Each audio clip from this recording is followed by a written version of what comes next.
Hello, dear friends. Darkness never has the last word. There are new beginnings every morning. RFK Jr. Opinion piece. The Great Transformation. Land of confusion. Slow pace of change.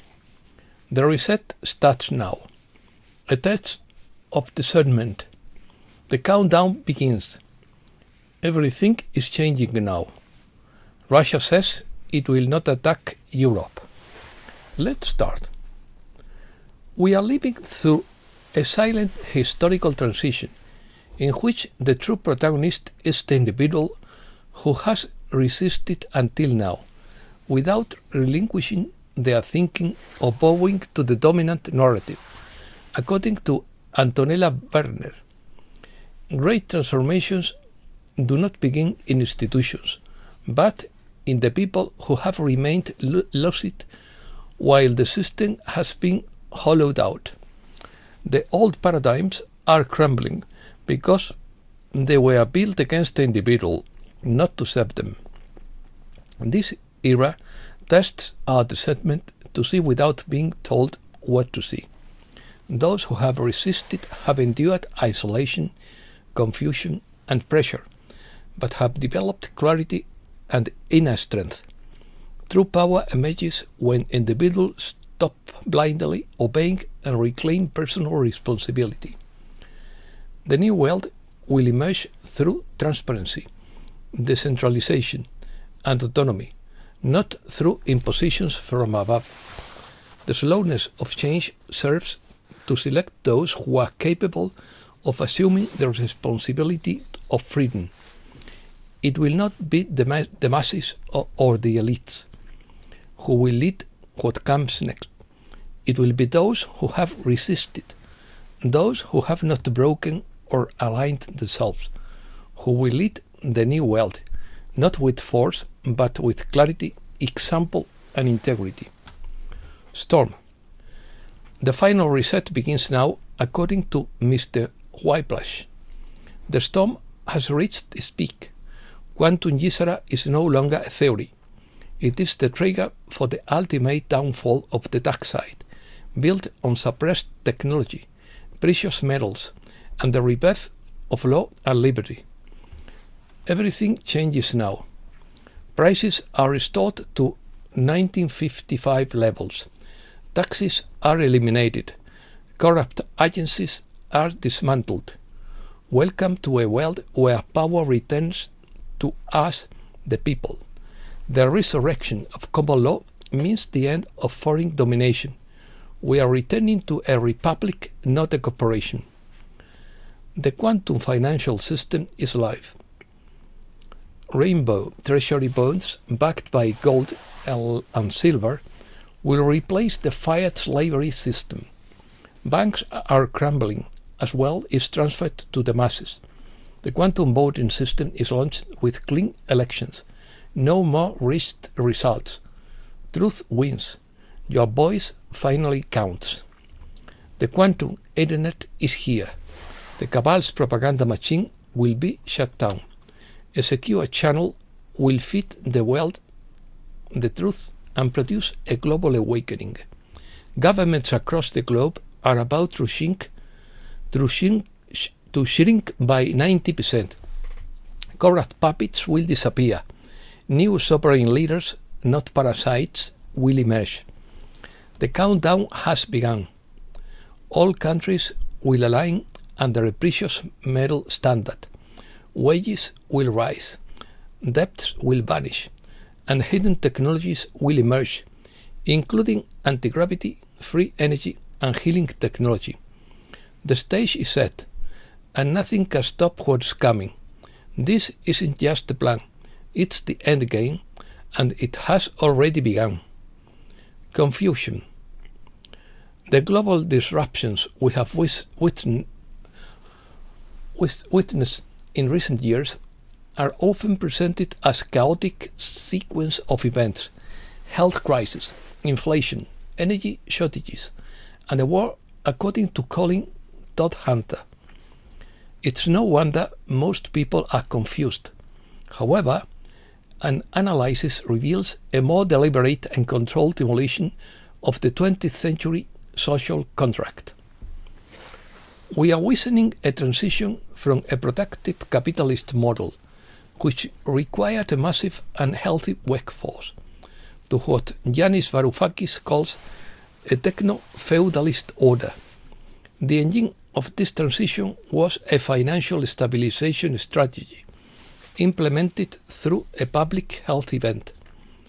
As Professor Fabio Bicci identified, the global financial system reached a point of terminal instability in the late 2019, evidenced by the collapse of the repo market, where banks lent to each other. By freezing the real economy through lockdowns, central banks injected liquidity to save the banking and financial sector. Had that money entered a functioning economy, it would have triggered hyperinflation. By keeping the population at home, the elite carried out a covert bailout that preserved the dominance of the financial class at the expense of the productive middle class.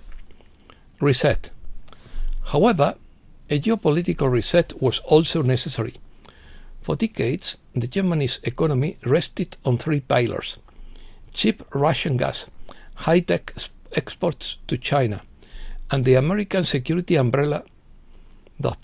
By the end of 2025, all three pillars had fractured. As Professor Michael Hudson points out, the sabotage of the Nord Stream pipelines was a structural necessity for the Western financial elite. Had Germany continued to integrate with Russia and China, it would have created an energy pole independent of the law. The conflict in Ukraine forced Germany to replace the Russian pipeline and rely on American liquefied natural gas, which is 4 times more expensive. As a result, by 2025, German industrial production was at its lowest level since the 90s. Meanwhile, Germany is moving away from its role as an industrial giant by focusing on job creation in sectors such as renewable energy, semiconductors and microelectronics, robotics and biotechnology. While Germany is collapsing, the city of London is thriving thanks to a global volatility. Among other things, the city is the world's insurance hub. When an oil pipeline is destroyed or a shipping route is threatened, the price of war risk insurance triples. City agents treat geopolitical instability as a volatile asset. Even though British households are burdened by energy bills, the financial centre remains profitable, extracting wealth from the very chaos generated by its foreign policy. Furthermore, the City of London has established itself as an indispensable intermediary in the transatlantic energy corridor. Although the physical gas originates in the US and is consumed in Europe, the financial and legal architecture of this trade is managed in London. Looking ahead, we will see the elite disseminate a narrative of emergency and the Russian threat to justify further austerity. Breaking news. The white race is an endangered species, according to Paul Craig Roberts. A cyclone will hit California on Christmas Eve, bringing winds of 160 km per hour and up to 305 centimeters of snow. Senior US diplomats and ambassadors in at least 29 countries have been informed that the attempts will end in January. Trump, in quotes, "We need Greenland for national security. There are Russian and Chinese ships everywhere." A Russian general was assassinated to destroy peace talks in Ukraine, according to Sochafal. Russia says it will not attack the EU or NATO and is ready to put that in a legal document. Trump is criticized by body double accusations after pointing out strange detail at a NATO meeting, according to Stefan A. The X22 report suggests that 2025 will be a crucial year in the battle between the central bank and Trump, with the economic stage already set. The population is expected to benefit from these developments as they begin to feel the effects of the new economic system. Scott Bessent announces an investigation into more than 100 financial services companies on the border, which will help eradicate potential cartel-related money laundering from the financial system. Anna Kasparian exposes the homeless scam in California. She says the money isn't helping people on the streets. It's being funneled to NGOs where executives are earning salaries of $500,000. Between 2021 and 23, Antarctica gained more than 100 billion tons of ice per year. The Earth has become 5% greener since the early 2000s. In 2024, global CO2 emissions reached record highs, so record emissions, even more ice and more vegetation. The Department of Homeland Security is increasing the offer for undocumented immigrants from $1,000 to $3,000 if they leave voluntarily before the end of 2025. They will also receive free airfare to their home countries and will be exempt from certain fines. JP met with a Nordic-like entity called Rigel, who issued stark warning to governments: de-escalate geopolitical tensions or face extraterrestrial intervention.